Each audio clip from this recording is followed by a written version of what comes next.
Dāmas un kungi, esiet sveicināti. Labdien! Sākusies ir lampa. Šis ir diskusiju maratons vairāku dienu garumā. Un viena no pirmajām diskusijām šeit būs par būgružiem. Mēs runāsim par būgružiem, kas notiks ar viņiem. Mums tie ir cienījami un godājami dalībnieki, viesi. Vispirms, protams, iepazīstamies. Un varbūt arī katrs no jums arī pasakiet, kāda jums ir saistība ar būgružiem vai vismaz ar šo būgružu tematiku, lai uzreiz skaidrs, ko mēs pārstāvam un ko gaidīt. Tātad Toms Bērziņš, Sija Nika, valdes priekšsēdētājs. Tom, vārds tev īsi. Jā, paldies, Andri. Respektīvi, es tieši pārstāvu kompāniju, kas nodarbojas ar būgružu pārstrādi. Esmu kompānijas komandai pievienojies pirms 3 gadiem. Jā, esam vieni no Latvijā nedaudzajām kompānijām, kas ir vērsta uz pārstrādi un šī resursu atgriešanu tālāk otrreizējā dzīvē. Matīs Rostoks, advokāts. Pirmajā brīdī, kad es ieraudzīju šo dalībnieku sarakstu, domāju, vai tad tiešām mums gaidāms jau kaut kādas juridiskas lietas tiesāšanās vai kaut kas tāds. Matīs, 2 vārdos, kāda ir jūsu saistība ar? Jā, sveiki. Matīs Rostoks, advokātu birojas Magnusson. Ikdienā sniedzam juridisko palīdzību vairākiem ar vidi saistītiem uzņēmumiem, tajā skaitā vadošiem ēku demontāžas uzņēmumiem. Un, protams, atbildot uz jautājumu, vai būs tiesvedības par šo jautājumu, tiemžēl ir, un es ceru, ka 10 gadu laikā viņas paliks mazāk. Par to arī parunāsim noteikti diskusijas laikā, tas ir interesanti. Ejam tālāk, Rudīt Veseri, man liekas, jomā, kas saistīta ar atkritumiem, jebkurš cilvēks, kas ir interesējies, noteikti Rudīti pazīst. Laikam, šobrīd agrāk vides ministriju pārstāvējuši, varam, jā, tagad klimata ministriju. Tomēr iezīmē, kāda ir tā saistība ar būgružiem. Labdien, godātie klātesošie. Jā, es pārstāvu klimata un enerģētikas ministriju. Un lauciņš, kurā mēs strādājam, ir saistīts ar atkritumu apsaimniekošanu, tātad atkritumu apsaimniekošanas politikas izstrādi, normatīvi akti, bet mēs sekojam arī līdz, kā tas tālāk iedzīvinās dzīvē un ko darīt tālāk, kādus soļus vēl tālāk uz priekšu spērt. Un visbeidzot, 4. mūsu dalībnieks. Mēs šodien arī esam ievērojuši to dzimumu, kā saka, to proporcionalitāti, kad ko mums nevar pārmest. Ieva Kolosova, kas pārstāv eksperts vides izglītības satura izstrādē un ieviešanā, te nav rakstīts jūsu organizācija, bet tad Ieva, jā, saistība ar būgružiem arī nedaudz. Jā, ok. Es esmu ciemos pie jums no Liepājas. Es pārstāvu Sijā Liepājas rasu. Tātad Dienvidu Kurzeme, ja visas Kurzemes un Liepājas atkritumi, tā skaitā būgruži, nonāk gala stacija. Viņiem ir pie mums mūsu apsaimniekotajā poligonā. Un savukārt mans uzdevums ir runāt un ieviest vides izglītību, lai tas mums jau atnāk jau kā resurs, nekā atkritums. Jā, pat arī viena nesen no atkritumu kompānijām veica aptauju un tieši par būgružiem, un tā iezīmē, ka 76% iedzīvotāji ir 76% iedzīvo uztrauc šī būgružu tematika, jo mēs zinām, ka būvniecības apjomi vairāk vai mazāk palielinās, neskatoties varbūt uz ekonomisko situāciju. Un kā jūs domājat, klātesošie, cik procenti vispār no kopējā atkrituma daudzuma ir būgruži? Paceļ roku kāds, kurš būs drosmīgais. Minijā. Aptuveni 40%, nedaudz mazāk, tā kā diezgan daudz salīdzinoši. Mēs runājam par bioloģisko atkritumu daudzumu, citiem tā tālāk šķirojamo, tad gandrīz 40%, 36 laikam precīzi. 38 būsim pavisam precīzi. Ja? Tas ir liels apjoms, tāpēc tiešām ir pamats diskutēt par to, ir pamats runāt par šīm problēmām. Un tad varbūt arī sāksim pēc kārtas. Tom, kā tu iezīmēsi, kas ir tās galvenās problēmas tieši ar būgružiem pašlaik? Dotajā brīdī, tā kā mūsu Jānis Zirdziņš mēs esam pievienojušies šai kustībai, kas ir aprits ekonomika. Man vienmēr uzdod jautājumu, vai tas ir labi, vai tas ir slikti. Es saku, gan tas ir labi, gan tas ir slikti, jo kā visās jaunās lietās ir efekti un defekti. Bet atpakaļ pie nopietnības, tad jā, kā arī pareizi minēja, tad būgružu daudzums atkritumos ir diezgan liels.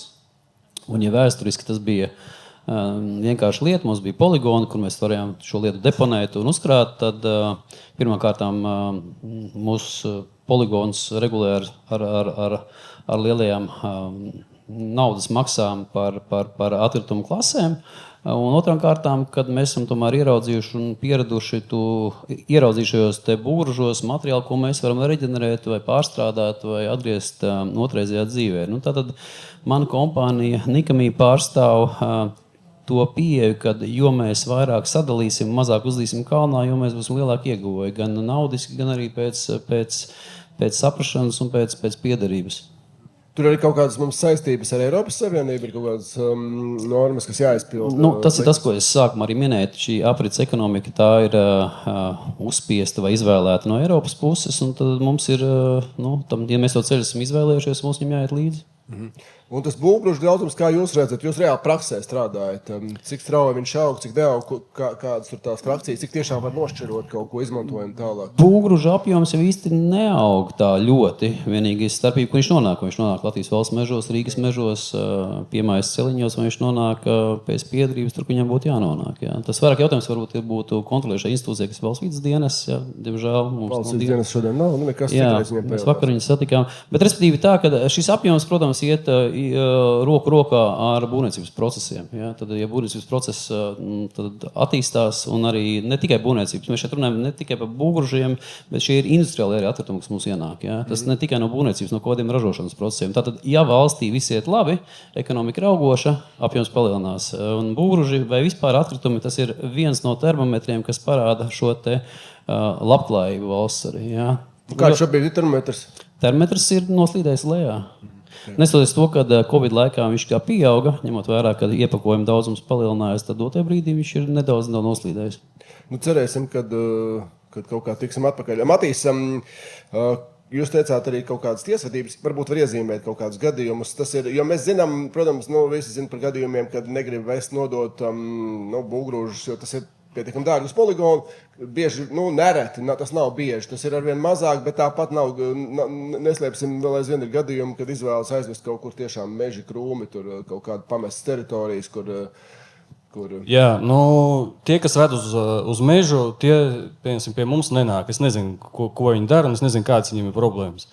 To, ko es zinu to, ka pamat problēma īstenībā jau ir ļoti vienkārša. Pirmais, lai samazinātu šo te būvgružu, to būvgružu apjomu, kurš netiek otrais izmantots, pirmais nosacījums ir skaidra juridiskā bāze, proti prasības un normas attiecībā uz to, kurā brīdī būvnieks pats var izmantot šo te būvgruzi otrais, proti nevest uz kalnu, to, ko minēja Toms, jo šīs te cirkulārās ekonomikas pamata būtība tajā vienkārši samazināt to, kas netiek otrais izmantots. Un šobrīd ir tā, ka regulējums ir, viņš ir diezgan jauns, un komersantiem īsti nav skaidrs, kur šīs tiesības viņiem rodās un kur viņas beidzās. Tā ir viena sadaļa, un otra sadaļa, protams, ir no tas, kā šo te procesu, proti, kā būvgruži tiek otrais izmantoti, regulē un vērtē uzraugošā iestāde, proti valsts vidas dienests. Un, diemžēl šobrīd situācija ir tāda, ka no Eiropas Savienības nākušus tiesību aktus mēs piemērojam un interpretējam Padomju Savienības stilā. Proti, tāds princips, kā konsultē vispirms no valsts vidas dienesta, manuprāt, tas ir tāda reāla ilūzija. Un attiecībā, pēc analoģijas salīdzinot to ar kaut kādu bērnu audzināšanu, manā ieskatā valsts vidas dienas šobrīd nodarbojas nevis ar bērnu audzināšanu, bet ar bērnu pēršanu. Un, manuprāt, ja mēs atsaucamies uz to, ka šīs sarunas tēma ir par to, kāda būs situācija pēc 10 gadiem, es ceru un es novēlu, ka pirmkārt šis regulējums būs pilnīgi visiem iesaistītajiem, proti publiskajam un privātajam sektoram skaidrs. Savukārt no uzraugošo iestāžu puses būs šis princips konsultē vispirms, jo es domāju, ka pamatmērķis sodīt, protams, varētu būt tiem, kas reāli ved uz karjeriem, uz ezeriem un vēl kaut kur. Tur, protams, tur bez siksnas tālu netiksi. Bet attiecībā uz tiem, kas reāli ir godīgi un normāli tirgus dalībnieki, manā ieskatā šis princips konsultē vispirms ir vissvarīgākais. Un trešais lielais bloks, ko, manuprāt, nevajag aizmirst, un kas, manuprāt, ir ļoti būtisks, ir tas, ka patiesībā viens no lielākajiem būvgružu radītājiem ir valsts. Jo valstī ir ļoti liels resursi, tie ir ceļi, kuri katru vasaru tiek frēzēti, tiek būvēti jauni ceļi.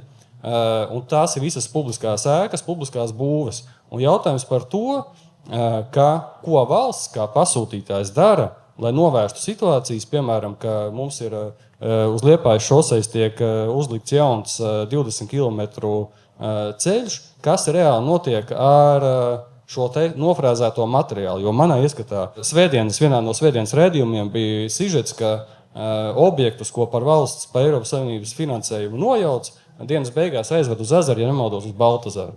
Tad man tāds vienkārši jautājums. Ko valsts kā lielākais būvgružu radītājs šajā jautājumā dara? Rudīt, ko valsts dara? Tu vienīgā mums pārstāvi valsts institūciju. Tev vajadzēs atbildēt par visiem, par valsts vidas dienestu, par visiem. Droši vien arī par ekonomikas ministriju.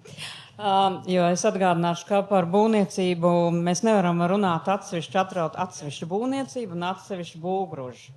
Tas tā nav, jo ir viss kopā, vienā veselumā. Būvniecības process notiek, būvniecības procesā rodās būvgruži. Jautājums ir, kādi viņi rodās. Un es gribētu sadalīt, ka tomēr ir divas puses, kurām jāstāsta. Viens ir jau pieminētais iepakojums un vēl visādi materiāli, kas tiek izmantot, lai atvestu un piegādātu visus materiālus, lai vispār tā būvniecība notiktu. Un ar to visdrīzāk var ļoti vienkārši tikt galā, un tur, manuprāt, ir vismazāk problēmas. Tās lielākās problēmas saistās ar tiem būvgružiem, kas rodās tad, kad jau notiek renovācija, nojaukšana un viss pārējais. Jo te parādās tas jautājums, jā, priekš mums tas varbūt zināmā mērā nosacīt, es teiktu, ir gana jauna lieta.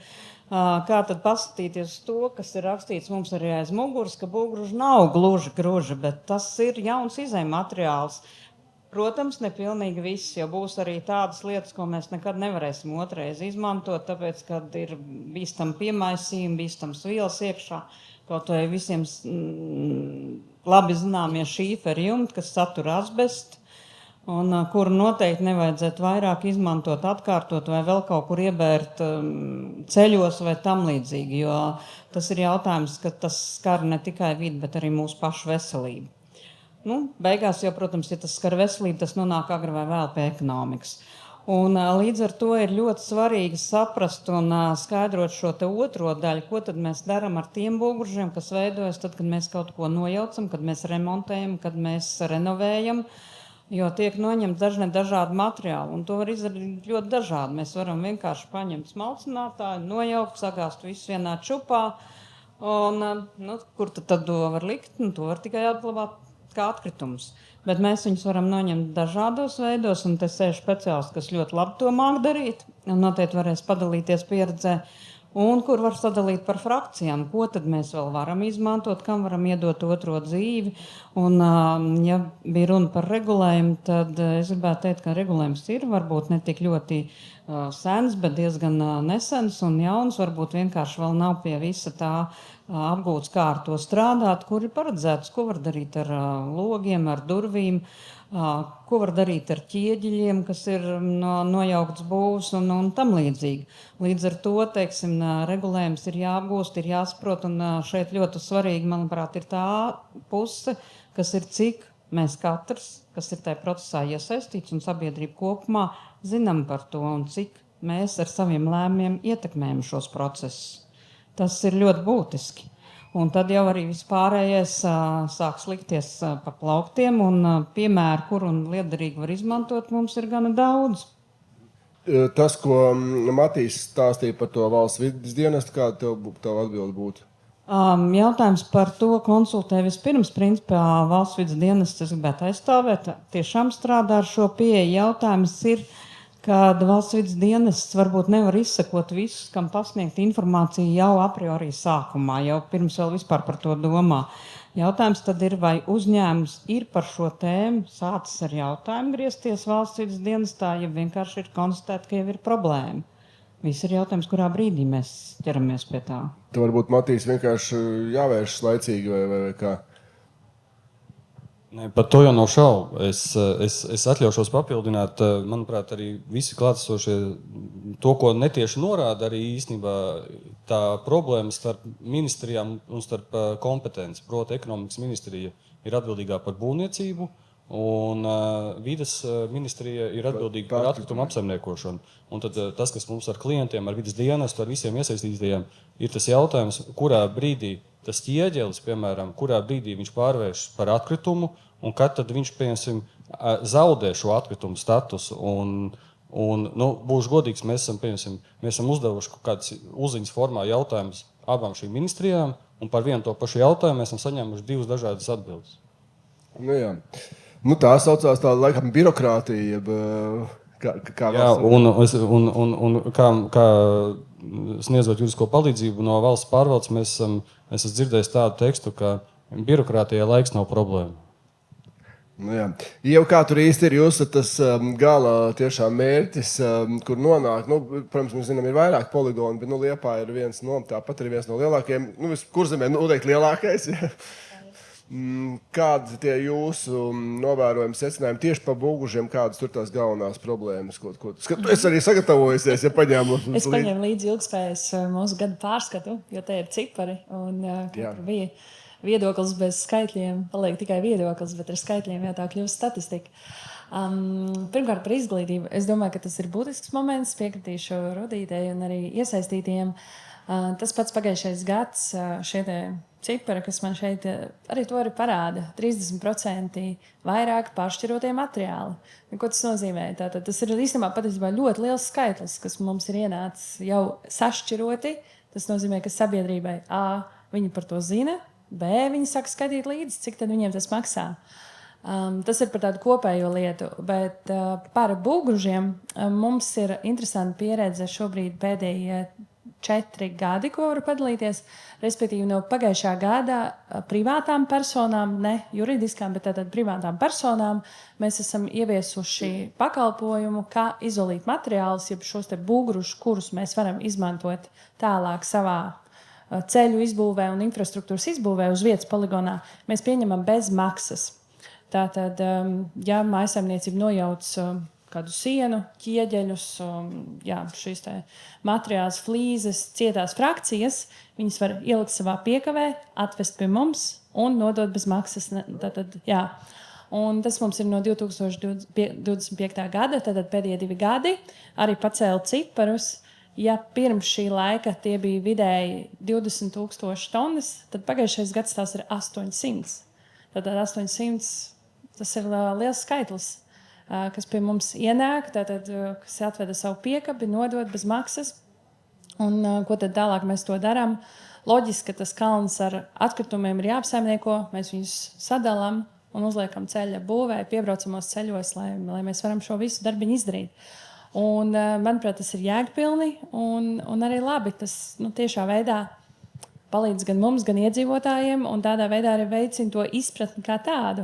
Jo jebkurš privāts persona ir kaut kādā ziņā ar laiku juridisks, jo viņam ir gan brālēns vai paziņa vai kaimiņš, kurš strādā kaut kur, un tādā veidā arī runājot par šīm tēmām, tas arī virzās uz priekšu. Un ceru, ka ar laiku arī juridiskās personas ieviesīs šo principu savā ikdienas darbībā, atdalīt materiālus, kas ir resursi, jo būtībā tā ir dzīva nauda. Un tur Toms droši vien var nokomentēt tālāk, jo tā ir viņu uzņēmuma specifika, kur to visu darīt. Bet būgrus noteikti vairs nav grūzis, kuru var atļauties izmest, jo tas ir pirmkārt dārgi, tas nav jēgpilni, un būtībā lielākā daļa šie saucamie izolīti materiāli ir nākamie resursi. Jā, tā kā došu komentāru varbūt Tomam par šo vairāk. Jā, droši. Jā, paldies. Bet jāsaprot mums tas, kas tad ir tas dzinulis to visu darīt sabiedrībai. Tas jau ir tikai vienīgi burkāns. Tas ir burkāns, kurš ir gards un salds. Un, respektīvi, protams, kad burkāns ir viens no dzinuļiem, protams, kad arī otrs no dzinuļiem ir šī sapratne, šī rūpe par vidu un apkārtējo līdzcilvēkiem, kuri tur dzīvo. Bet viennozīmīgi tas, ka laika mainās, ja mēs kādreiz arī tos pašus metālūžiņus vienkārši uztvērām kā parastas slūznes un metām ārā izgāstoties, tad tas bija mans pirmais no atkritumiem, ko mēs mācējām apsaimniekot diezgan labi. Ja? Un ne ar sevišķi augstākām izglītībām vajadzēja, lai to saprastu. Un, respektīvi, mēs jau pa tām kāpnēm ejam augstāk. Vienkārši ir vienkāršāki būgruži vai atkritumi industriālie, kuri apsaimniekojami ir sarežģītāki. Ja? Un dotajā brīdī vienkārši tas, kad arī es savā kompānijā, visticamākais, ja mēs šobrīd noglabājam tikai kaut kāds 10-15%, tad es tagad dotajā brīdī veicu eksperimentus un pats pēc 2 nedēļām lidošu uz Eiropu, kur mēs vienu materiālu centīsimies vēl vairāk attīrīt un vēl samazināsim. Tā kā mūsu tā ideja ir, protams, kad neko neuzvest poligonā. Šajā gadījumā mums ir tūs poligons, ir Getliņa poligons. Ja? Tas mums tieši ir. Es iejaukšos, bet varbūt var iezīmēt, ko jūs konkrēti atšķirojat. Nezinu, tur betonu, tur nezinu, kur liekat. Jā, tie materiāli ir dažādi.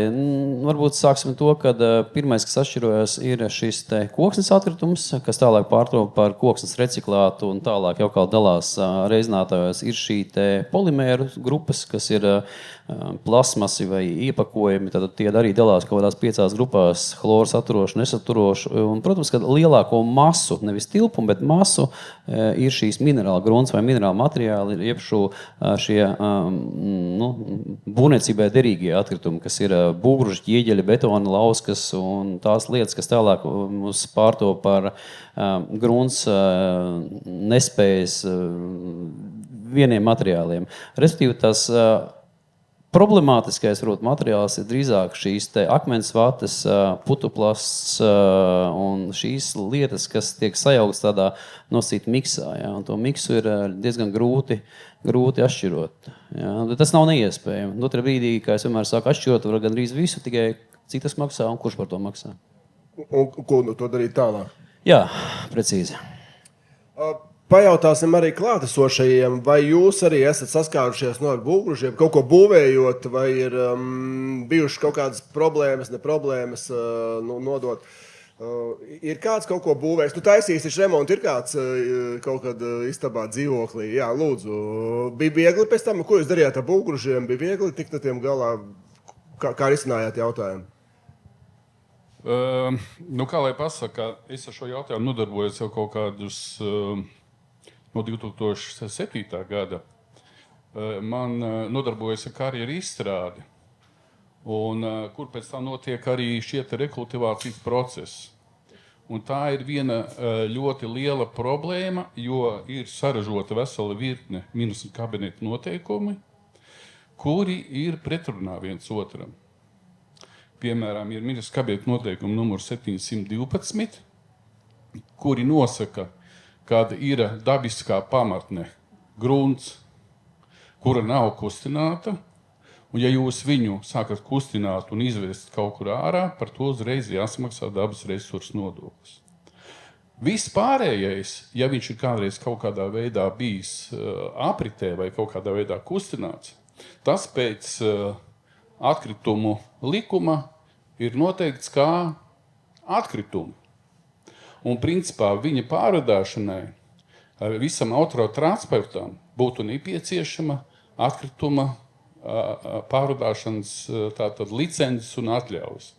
Par to ir runāts jau vairākas reizes bijušas tikšanās valsts vides dienestā, kur piedalījās gan no varām, gan no valsts vides dienestas, gan no ekonomikas ministrijas, man liekas, pārstāv. Tas bija 2023. gadā. Tika viss tas ierakstīts, jautājumi tika uzdoti, joprojām nekas nav atrisināts šī jautājumā. Joprojām valsts vides dienests saskaņo projektus, šo dabas atradņu, kā pareizi viņus izmantot, realizēt un rekultivēt. Respektīvi, juridiskā bāze ir ļoti liela problēma, kad vēl valsts vides dienas projektos saskaņoja un rakstīja, kad ir tāda rekultivācijas materiāla kā inertie materiāli un inertā grunts, kur pretī valsts vides dienesta reģionālās vides pārvalde pasaka uzreiz skaidri un gaiši, kad Latvijas Republikas likumdošanā tādu terminu nav. Ir vai nu dabiskā pamatne, vai ir atkritumi. Ja? Un ja jūs veicat kaut kādu rekultivāciju un ievedat tātad, teiksim, no būvobjekta, kurš nav dabas, teiksim, kaut kādā tur degradētajā teritorijas sarakstā, kur vienkārši klāt varbūt kāds pāris ķieģelis, kas principā pēc sevis ir inertais materiāls, pie jums var atnākt dabas inspektors, visu apstādināt un uzlikt sodu. Skaidrs. Matīs, varbūt tu nokomentē pašiem juridiskajiem vai tom pašiem. Jā, es pirms juridiskajiem Matīsam vienkārši mūsu grupā arī es zinu kunga problēmu un dotajā brīdī ir tā, ka jā, piekrīt to, ka regulējums nav pilnīgs, bet te vairāk stāsts, kurā brīdī mēs beidzam šo atkritumu statusu. Par pārdāšanas atļauju tas ir jāņem zirzīšanai vienmēr. Es vienmēr saku, jūs pieskatāties atkritumam, ja jums nav licences kā juridiskai personai, nekā fiziskai, tad neķerties klātam. Bet šeit ir vairāk stāsts no kunga puses bija par šo te, kurā brīdī izbeidzās šis piekrīt atkritumu status. Bet šo minerālu grunti viņu var izmantot karjeru rekultivācijā, ja noteikts rekultivācijas projektā un plānā. Tur var izmantot. Tas, kad ir kādu grunti, protams, ir testēšanas pārskati, pa porcijām mēs darām, mēs maksājam kā laboratorijām, mēs uzturam tās laboratorijas, tas ir cits birokrātiskais stāsts. Bet es piekrītu to kungam, ka nav sakārtots līdz galam. Bet, vienkārši mums arī grupai mēs tāpatās rekultivējam karjeras un ir problēmas, ir drīzāk es teikšu, kad ir liels sloks šīs testēšanas pārskati. Un, protams, ka laboratoriju caurlaidība un ātrums. Varbūt Matīs no juridiskās puses. Jā, vēl kāds komentārs, jā. Nē, nav komentārs. Es domāju, te ir atsaucoties uz kolēģis Rudītas minēto, teiksim, ja laicīgi vērš pie iestādes un saskaņo šo darbību plānu un tos soļus, tad visam vajadzētu būt kārtībā. Bet, to sakot, es saku to, ka vajag paturēt prātā to, ka iestāžu faktiskās darbības var būt pretrunīgas. No divām dažādām iestādēm var būt dažādas interpretācijas par to jūsu veikto darbību. Proti tas, ka jūs esat saskaņojis iestādē A, nenozīmē to, ka iestāde B domā tāpatās. Un vienmēr vajag paturēt prātā to, ka man minēto, ka birokrātijai laiks nav problēma. Jā, problēma tika pacelt, bet droši vien, kad viņa jau nav ne svaiga, ne sena. Viņa ir kaut kur pa vidus teikt, jo būtībā jautājums par rekultivāciju ir viens stāsts. Neminēšu šobrīd vārdā nevienu projektu, bet viens no projektiem diezgan paliels arī teica, mums ir ļoti daudz atkritumu, jo mēs rokam ceļam tur pamatni un visu, mums to visu nevajag nekur likt, tad jāved uz poligonu. Mums viss ir atkritumi. Īstenībā, ja tā loģiski mēs pieiet un paskatītos, ja šīs te kārtas būtu noņemtas pa slāņiem nost, kas ir, protams, lēnāk un varbūt nedaudz dārgāk, tad šo materiālu varēja izmantot pilnīgi savādāk un arī par viņu vēl nopelnīt, jo viņi varētu arī pārdot, ja nevajag pašiem. Ja viņi noņem vienkārši tā vienā katlā kā rasolu, tad, protams, viņš ir tāds, kas nevienu neinteresē. Un tad, ja nevienu neinteresē, tad tas atliecīgi ir atkritums. Bet runājot par atkritumu beigu statusu, gribu vērst uzmanību, ka principā atkrituma definīcija pasaka, ka tas ir viss tas, no kā mēs vēlamies vai esam spiesti atbrīvoties un tālāk nekam neizmantosim. Lai pateikt, ka kādai lietai beidzās atkrituma status, ir jābūt specifiski izstrādātiem kritērijiem attiecībā uz būvniecības atkritumiem. Šobrīd ne Eiropā, ne Latvijā tāda kritērija izstrādāt nav. Jo sākotnēji atkrituma beigu statusu vēlējās Eiropas komisija izstrādāt pilnīgi visām plūsmām. Diemžēl tālāk par metālu un stiklu netika. Līdz ar to katrā konkrētā gadījumā, kad mēs gribam pateikt, ka atkritums vairs nav atkritums un viņam piešķirt šo beigu status, ir vajadzīgi vai nu nacionālie normatīvie akti, vai otrs ceļš ir gadījums uz gadījumu, katru gadījumu izvērtējot atsevišķi, tai pašā valsts vides dienestā vēršoties un tālāk jau risinot. To, ka pietrūkst šīs te formālās puses un salikt punktus uz zīmi, mēs varam piekrist, un mēs pie tā kā ministrija plānojam strādāt sadarbībā gan ne tikai ar valsts vides dienas, bet arī ar ekonomikas ministriju. Un, protams, es absolūti gribu pateikt to, ka tas, ka dažādas iestādes vienu to pašu lietu traktē atšķirīgi, tā nedrīkst būt. Un, ja tomēr tā ir, tad ir jāsauc visi kopā un jāsēžās pie viena galda, lai mēs nonāktu pie viena kopsaucēja. Nevar būt situācija, kad viena iestāde ir teikusi, ka tas ir atkritums, otrs saka, tas nav atkritums, un kur tad, lai pa vidu paliek tas uzņēmējs, kam ar to ir reāli jāstrādā. Viņam ir jāsaprot, kādi ir šie spēles noteikumi. Matīs, un tad...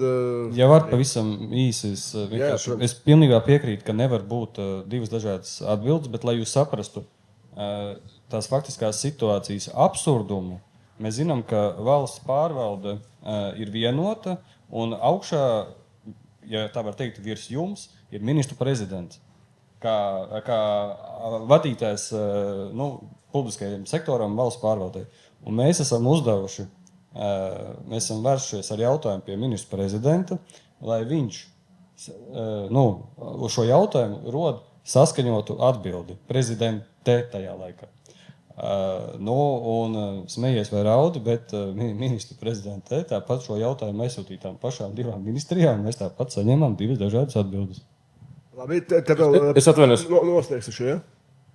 Vēl viens tāds, varbūt replika un nedaudz jautājums ir par to, ka tad mums, es atcerētos lietot vārdu būgruzis, jo tas ir kaut kas izmetams. Mēs runājam tomēr par materiāliem, par atkārtot izmantojumiem vai pārstrādājumiem materiāliem.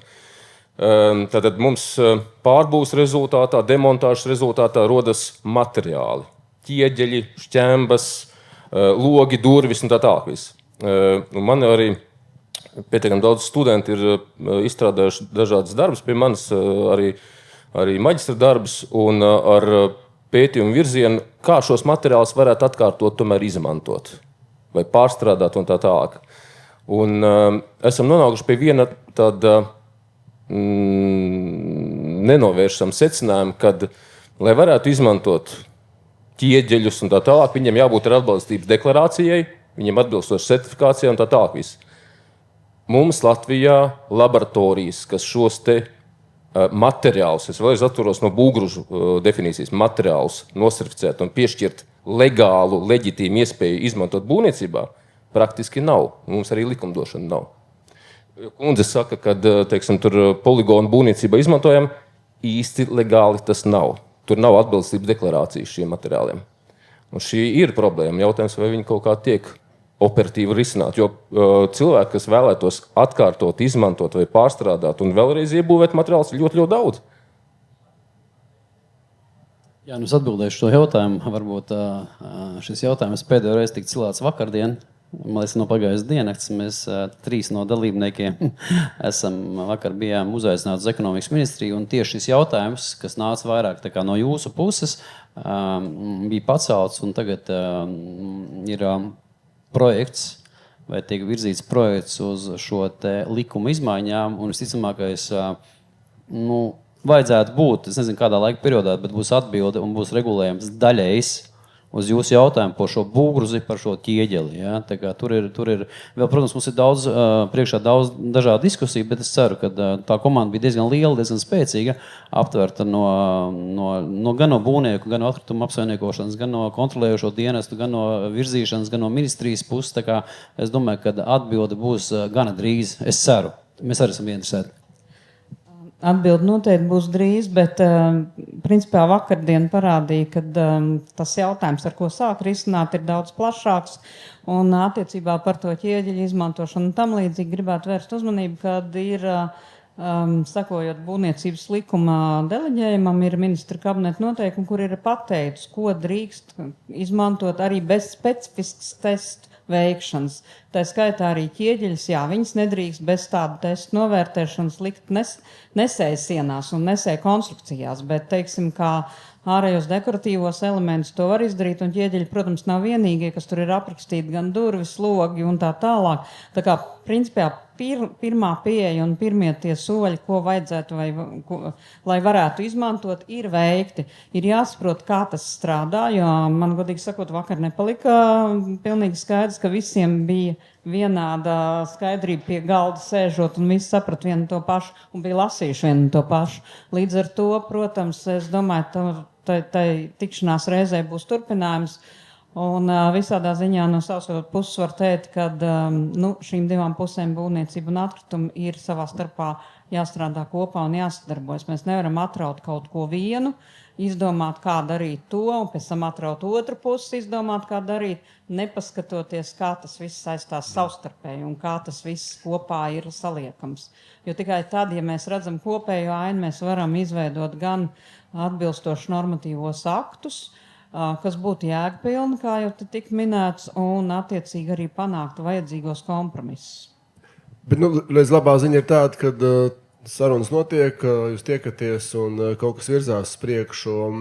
Varbūt Ieva, jā, tu nesenēs neko mums teikusi, kā tu redzi, vai tiešām tikai normatīvi akti ir tie traucējošie faktori, vai arī kaut kāda varbūt domāšanas izpratne. Jo redz, piemēram, tā manas saskara ar būvgružiem bijusi vienkārši, ka tu beidz remontu, izsauc konteinerā, tur tiek samests iekšā un kaut kur viņš aizbrauc, ja tur tas...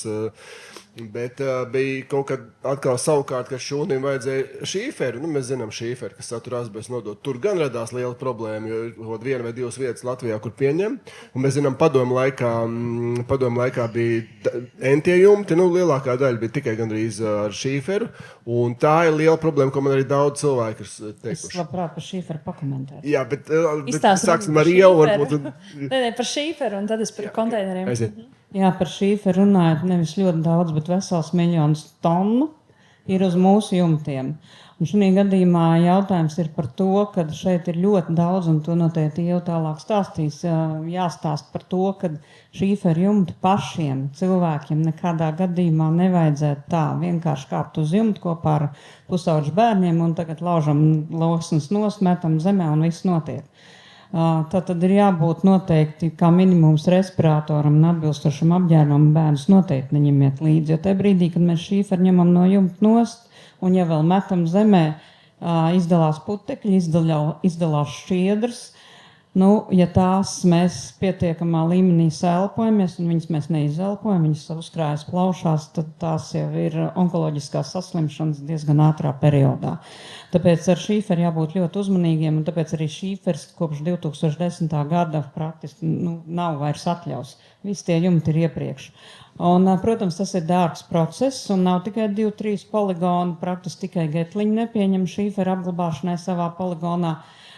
Bet, protams, kad ņemot vērā, ka tas ir dārgs process un cilvēki, kad liks šos jumtus, pirmkārt, ļoti liels izvēles iespējas nebija daudz dažādu alternatīvu.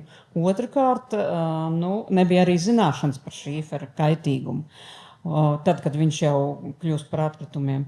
Un šajā gadījumā tikai vērsīšu uzmanību, ka mēs ar LIFE projektu atbalstu no atkritumiem uz resursiem 3. gadu sākotnēji bija izpēte, un pirmais projekts šobrīd finansējums nāk no Latvijas vides aizsardzības fonda. Mēs atbalstam šo te šīferu lokšņu savākšanu no iedzīvotājiem un tālāk jau atbilstošo iepakošanu, aizvešanu un apglabāšanu finansiāli. Tiesa gribētāju un iespējas ir daudz lielāks nekā pieejamā naudas summa. Arī šobrīd ir izsludināta pieteikšanās līdz 17. jūlijam, kur var pieteikties goda ģimenes, bet jau uzreiz var teikt, ka pieprasījums ir daudz lielāks nekā ir iespējas nofinansēt. Jā, paldies. Tik var nokomentēt arī no tādas iedzīvotāju puses. Arī es kā goda ģimenes pārstāvs arī izlasīju informāciju par šīferiem. Pieteicies, ja? Nopriecājos, sapratu, ka kvotas ir izpildītas, nesanāks man varbūt nākošgad. Bet par Liepājas pilsētu un Dienvidu Kurzemi, jā, Sanī, kā tu teici, izdomāt celt māju, pasūtīt konteineru, visticamāk ne tu, tavs būvnieks, un tad, tāmē būtu pozīcija konteiners, izvešana. Tā vienmēr ir tā pozīcija vienmēr ir. Jā. Un tā pozīcija nav maza. Sāksim ar to, viņa nav maza. Bet es gribētu uz to vērst uzmanību. Es ceru, ka mēs šo Pandoras kasti kaut kā sabiedrībā vienā mirklī varēsim arī atvērt, arī ar Liepājas uzņēmējiem, kas apsaimnieko šos te konteinerus, jo tur būtu opcija, cik būtu skaisti tos materiālus, kurus var pārstrādāt, vai kur galā ir burkāns, jau kādas finanses, viņš taču būtībā uzreiz varētu atšķirot. Un tas konteiners, viņu nevajag lielo zilo, zaļo metālu blāķi, kuru fiksi vajag piemest, jo tev ir jāmaksā par konteineru apriti, par ātrumu, par visu, lai tikai puiši fiksi samet visu čupā un viens cipars. Jo, protams, uzņēmējiem, tā teikt, tādas pozīcija ir apmaksājuma laižam, bet pēc būtības tas nav pareizi. Pēc būtības tad darētu arī mazāks konteineris šito lūdzu uz pārstrādi un par maksu, kaut kāds saucamais depozīta princips ieviests. Un es domāju, ka tur arī Toms nokomentēt, cik patiesībā maza daļa atnāk līdz mums, līdz poligonam, līdz kalnam. Un šāda veida domāšana, es ceru, ka mēs pēc 10 gadiem vairs nebūs diskusija. Mēs jau runāsim par niansēm, kā tas strādā vai nestrādā. Jā, Toms. Jā, teikšu, tas skanēs dīvaini, bet, ja godīgi, mūsu kompānijai ir saucamie konteineri, ir vairāk kā 700 šīs metāla kastes. Un mums, protams, ikdienā Tas ir daudz. Tas ir priekš Latvijas, tas ir daudz, jā, priekš pārējā fona varbūt tas nav daudz, bet tas ir pietiekami, lai mēs varētu nodrošināt Rīgu un Rīgas reģionu. Bet skanēs dīvaini, bet, ja godīgi, mēs no tām kastēm gribētu atbrīvoties vispār. Jo kastes, tas ir vairāk taksistu biznesa, tas nav atkrituma apsaimniekotāju biznesa. Jā, un no tām kastēm īstenībā ir problēmas lielākas nekā peļņas. Tāpēc, ko mēs vienmēr iesakām saviem klientiem teikt, kad vediet paši pie mums, organizējiet paši transportu, ja? Jo tas mums ir krietni izdevīgāk. Pirmkārt, burkāns ir viņiem, ka viņš atrodas atšķirot atsevišķi. Pieņemsim koku mēs pieņemam pavelti. Ja? Tātad katram īstenībā atkritumu grupā ir sava cena. Un, ja viņš to izdara, viņš jau izdara mājas darbu, atvieglo pirmkārt mums resursu, līniju, cilvēku resursu un ātrums tiek uzlabots. Ja? Bet es gribu pateikt to, ka šī lieta ir diezgan jau iet tādu pozitīvu ceļu, ka būvnieki, lielie būvniecēji, kur taisa lielos objektus, nesaukšu vārdos, un liela objekti tādi, kas pašreiz notiek, viņiem ir prasība priekš saviem apakšuzņēmējiem, kas ir krietni mazāk un varbūt lielāki sivēni, ar bišķiņu varbūt mazāku šo te kontroli un darba kultūru, tad viņi ir spiesti pielāgoties, ja viņš iet kā apakšnieks pie šī ģenerāļa, un ģenerālis jau var redzēt laukumās, kur mēs apkalpojam. Tad lieliem objektiem ir diezgan liela tā konteinera aprite, bet viņi māk šķirot. Tas ir labi, bet šī māksla šķirot ir parādījusies pēdējā kaut kādā, 2 gados. Pirms tam, kā arī minēja, bija miks, saucamais, tas arī visdārgākais ir. Tur neslēpšu to, ka mums ir vislielākā peļņa ir, ja, bet kā vēlreiz saku, kad šī konteinera plūsma, šīs mašīnas, šīs kastes, tas nav īsti atkrituma apsaimniekošanas biznesa viena no ienesīgākām lietām. Tas ir tāda lieta, kurai jābūt, bet viņa nav peļņu nesoša. Tā kā mēs vienmēr esam teikuši, vēlreiz atkārtošos, kad vediet pie mums uz šiem te laukumiem. Tas ir krietni mums izdevīgāk un arī jums izdevīgāk. Jā, paldies par komentāru, bet es domāju, tādam privātam cilvēkam tāmas sadaļa uzdzen lielu stresu, jo tas cipars tur ir iespaidīgs. Un diezgan loģiski arī tas, ka būvniecības sistēmā jau ir jānorāda, kā tu ar savu atkritumu tiksi galā. Jā, bet es palabošu atkal. Ja tu esi kā privāta persona vai kā fiziska persona, tu vari paņemt to pašu boltu busiņu, saliec iekšā, sarunā, draugus, vienalga kādas, saliekat iekšā, atvedat pie manis. Tas ir krietni lētāk nekā ņemt kasti, skaņot ar pašvaldību, kur viņi nolikt vai var nolikt, tad taisīt troksni, nezemē. Un tas ir tagad ļoti vienkārši izdarāms īstenībā.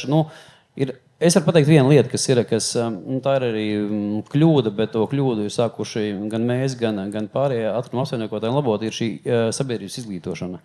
Tad kādreiz mēs bijām ļoti šaurs, visiem tāds nezināms, pelēks, netīrs, smirdošs, putekļains radījums, ja, kurš sēdēja stūrī un gaidīja, ka pie mums kaut ko atturīs. Tad nē, dotie brīdī mēs arī ejam uz priekšu. Arī šīs dienas diskusija ir savu veidā tomēr iznākšana tajos cilvēkos un kaut kāda mācīšana, izglītošana. Tas nozīmē to, ka mēs jau pēdējā gadā, ja, pirms tam mēs to nedarījām, mēs mēģinām, gan es un gan mani kolēģi, gan arī konkurenti, mēs tomēr katrs savā sfērā mēģinām izglītot.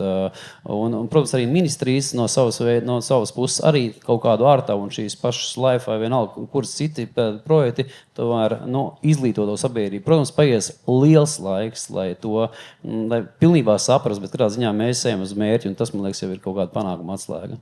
Jā, piekritīšu. Es kā labāk kurzemniece izmantošu ēteru laiku, arī mēs gribam palapoties. Mums nākamo 2 gadu laikā arī taps 2 izglītības centri, vidas izglītības. Tā kā vienu no šo ēku plānojot kā vidas vēstniecību, mēs izteikti domājam, lai katrs materiāls, kuru mēs ieliekam jaunā būvniecībā, spētu pēcāk būt un atgriezties dabā kā resursi. Jā, tas ir par nākotni, bet par pagātni runājot, tā ir, jo godīgi sakot, arī tad, kad man bija saskara ar būvniekiem, kas arī savāc tos būvgrūžus, tur nereizi nav bijuši tādi piedāvājumi, ka kaut ko varētu šķirot vai kaut kas. Tas tur parasti tā vienkārši ātri, tiešām tā, ka tu saki ātri sametam, jo rīt jau tur līdz cikiem jāaizved. Savādāk jau konteineriem tur vēl nāk cita samaksa klāt. Ir iespēja uzdot jautājumus Slido.com. Ir, protams, uz vietas. Mums ir 2. Ja kāds jautājums vai kāds precīzs komentārs? Ja? Man ir jautājums Bērziņa kungam. Kādas laboratoriskās analīzes un uz kādu partiju apjomu jūs veicat?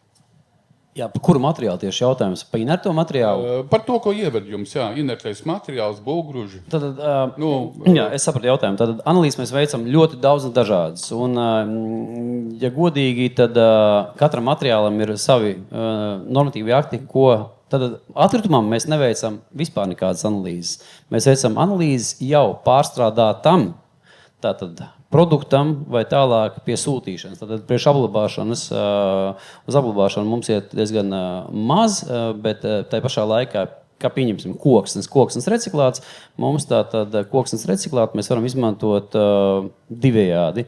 Tātad to, ko šobrīd koksnes reciklātam ir ķīmiskās analīzes. Ja? Ķīmiskās analīzes mēs viņus taisam, tur ir vesels saraksts, nepateikšu kāds, bet, ja interesē, var jums pēc diskusijas apstīties e-pastā. Katrā ziņā inertam materiālam, ja tieši par jūsu inerto materiālu, tad to regulē, man liekas, LBN, un pēc LBN tiek taisītas analīzes laboratorijā tas, ko nosaka Latvijas likumdošana. Bet es pateikšu to, ka katram materiālam ir savi kritēriji, pēc kuriem mēs viņus testējam. Un, protams, mēs piekritīšu to lietu, ka šis sloks testēšanas ir gana liels, jo mums katra porcija, jā, tad ir jātestē atsevišķi, un neslēpšu to, ka Latvijas, diemžēl, laboratorijas ir lēnas un ļoti dārgas, un, tas tā nedrīkstētu teikt, bet mēs izmantojam Čehijas laboratorijas, jā, kuras ir 3 ātrāk nekā Latvijas un 2 latākas nekā Latvijas, jā. Te vēl bija komentārs, jā, vai jautājums, ja var mikrofonu lūdzu. 2 mums tādi runātīgākie kungi, kas saistīti ar nozari. Jā, paldies. Mēs diskutējam par to, ka ir tur šīfers, nav šīfers, ir bolta busiņš, iekrāmē kaut kur aizved un tā tālāk. Mums ir tāda laba centralizēta sistēma, kā BIS, Būvniecības informācijas sistēma. Tur ir visi projekti iekšā. Demontāžas, pārbūves, jaunbūves un tā tālāk. Un tur projektētājs aprēķina rezultātā uzrāda būvgrūžu apjomus un dažādas būvgrūžas. Vai mums ir sistēma, man būs jautājums no 2 daļām, vai mums ir sistēma, kur mēs apkopojam šos te visus apjomus, statistika un kādi ir šie būvgrūži? Jā, droši vien sākšu es. Jā, tā tad ir sistēma, te ir jāņem vērā, ka ir ne tikai BIS, bet ir arī APUS, kas ir atkritumu pārvadājumu uzskaitas sistēma, un kur katra atkritumu krava, kas virzās, tiek uzskaitīta no punkta A līdz punktam B, kur viņa atnāk un nonāk. Tas, jāsāk būt sanāk nākotni, jā, sākotnējais sapnis mums bija, kad BIS ar APUS, tas ir kaut kas tik automātiski pārņemam dati, ka viss ir skaidrs. Uz doto brīdi situācija vairāk gadu laikā ir mainījusies, un visā arvien vairāk parādās šis atkrituma jautājums, bet nevarētu teikt, ka ir pilnīgi viss kārtībā, tur vēl ir daudz darāmā, jo, diemžēl, jūs pareizi teicāt, ir sākumā projektētājs tā tad nosaka pēc tilpuma aprēķiniem, cik tad tur būs daudz to atkritumu. Bet tad, kad sāk strādāt jau būvinženieri un būvnieki, tad tālākais solis ir, vai viņi var kaut ko izmantot no tā, un vai reālais daudzums ir tiešām tik, cik teorētiski ir aprēķināts, šie dati neiet bieži vien kopā. Tad šeit ir jāatrod tas kopsaucējs, lai mēs saprastu, kur kas aiziet, ko izmantoja uz vietas būvē, kā vai nu tilpnes aizberot, vai tur kaut kur rokot, un tur vēl vajadzētu kaut kāds aizpildījums, ko drīkstēja to darīt. Ko varbūt tos pašus ķieģeļus jau pieminēt, cik mēs par viņiem sākam, tas arī viņus arī turpina pieminēt. Tātad, kas ir var izmantojami uz priekšu, tātad šie te akcenti ir jāsaliek, un faktiski mēs arī vakar par to daudz runājam, jau pieminētajā sanāksmē. Un, ja mēs paskatāmies tiem svaigākajiem normatīviem aktiem, tur ir tās iespējas ielikt. Jautājums ir, cik šī informācija ir aiznest līdz būvniekiem, līdz projektētājiem, jo projektētāji, kā atzina ekonomikas ministrijā, bieži vien nedomā ne par materiāliem, kādus izmantos, nekādus nojauks un kur tos liks. Un tā varbūt ir diezgan būtiska lieta, ka mums ir jāsāk izglītot arī projektētāji. Jā, projektētājiem mēs turpināšu, un tas ir nav noslēpums, un kad tā aprits ekonomika jau sākās īstenot tā projektētāji. Ja, tad projektētājs jau nosaka,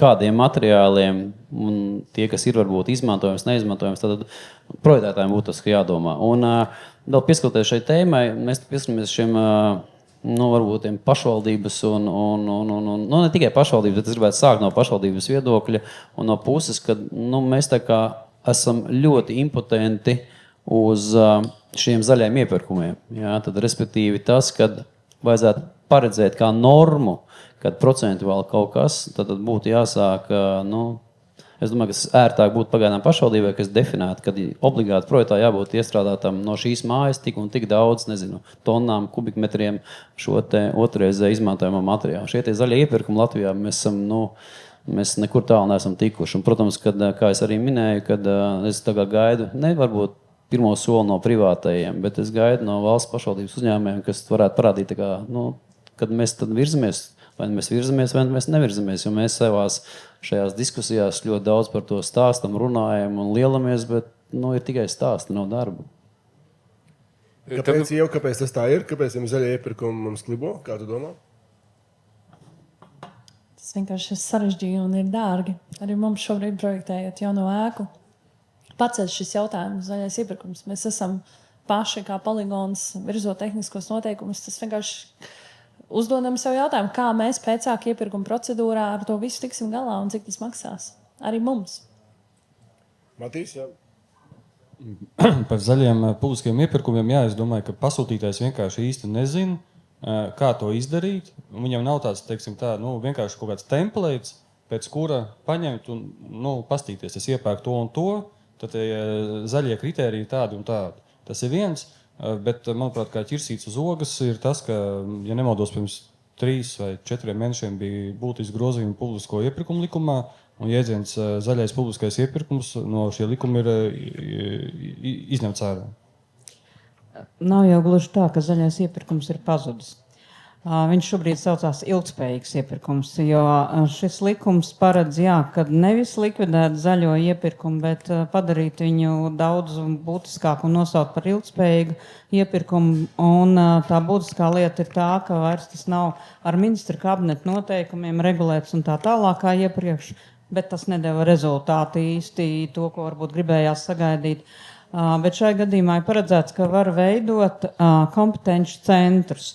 Tiesa likums nepasaka, kas veido un pie kādiem nosacījumiem, bet, ja ir interese un vēlme, tad, piemēram, par pārtikas iepirkumiem Zemkopības ministrija ir plānojusi šādas kompetences centri, kāpēc nevarētu būt arī kompetences centrs, kas palīdzētu tieši būvniecībā un noteiktos kritērijus, un ņemot vērā, ka tas nav vairs ar ministra kabineta noteikumiem jāstiprina, tad viņi varētu būt pietiekami elastīgi, pārskatām, un tiešām izmantojam tā, kā tas ir reāli vajadzīgs un kā tas ir jēgpilni.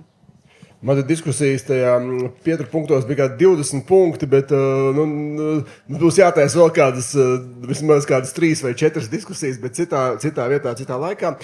Mums ir palikuši 5 minūtes, un tad beigās, tā kā šī saruna, šī mūsu diskusija saucās, kas notiks ap Būvgružiem pēc 10 gadiem. Tad varbūt izējam vēl šo ciklu cauri. Katrs no jums tad atbildam uz šo jautājumu. Jā, sāksim arī jau šoreiz no otra gala. Kā jūs domājat, kas tad īsti notiks pēc tiem 10 gadiem ar būgužiem Latvijā, mūsu valstī? Pirmkārt, viņi būs. Tas ir pats par sevi. Es ceru, ka arī nozarē, plānojot publiskās ēkas, mans tāds vēlējums ir domāt par materiālu izvēli, lai viņus kādien jaucot, droši vien mūsu bērni, mazbērni, tā teikt, neiesmaidu par to, kā Rudīte teica, daudzus gadus atpakaļ šobrīd mēs par šīferi iesmaidam un nezinām, ko darīt.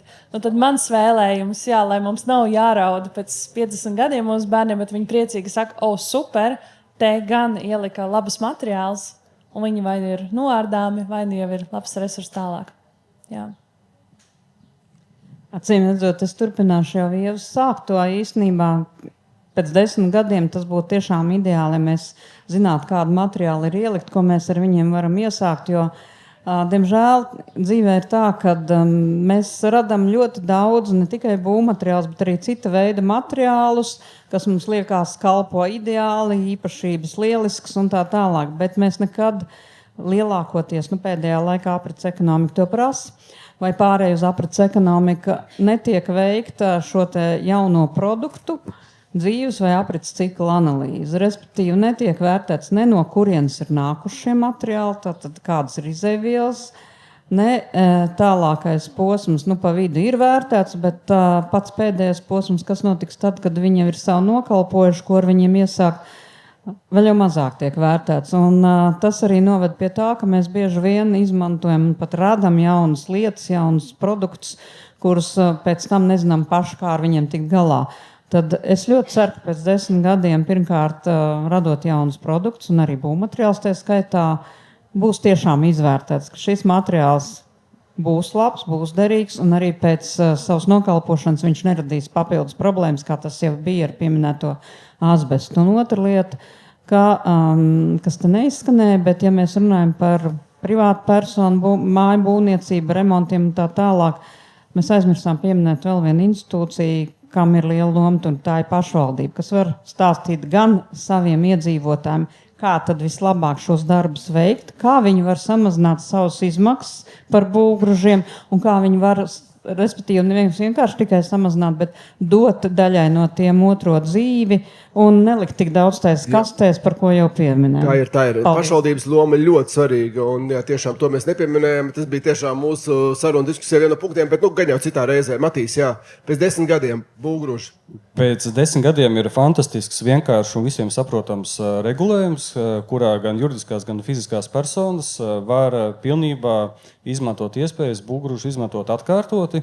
Un Latvija nemaksā sodu Eiropas Savienībai par mērķu neizpildi, kas ir 70%. Un paldies visiem klātesošajiem, ir sevišķi par iespēju, ka kolēģi Rudīte stāstīja par to, ko nevajag darīt par šīferu nomaiņu. Man bija iespēja gremdēties atmiņās, kuras ar savu vecotēvu tieši to darīju, tieši tā kā Rudīte minēja. Pirms, 28 gadiem Gulbenē, tas bija fantastisks atmiņas. Paldies! Paturpinot par šīferu, jā, un par bērniem, katrā ziņā arī es esmu ar šīferu kaut ko darījis, un ugunskarā metis un spridzinājis, un man esmu nodzīvojis 47 gadus, un tā kā 47 var šīferu demontējot, var 47 nodzīvot.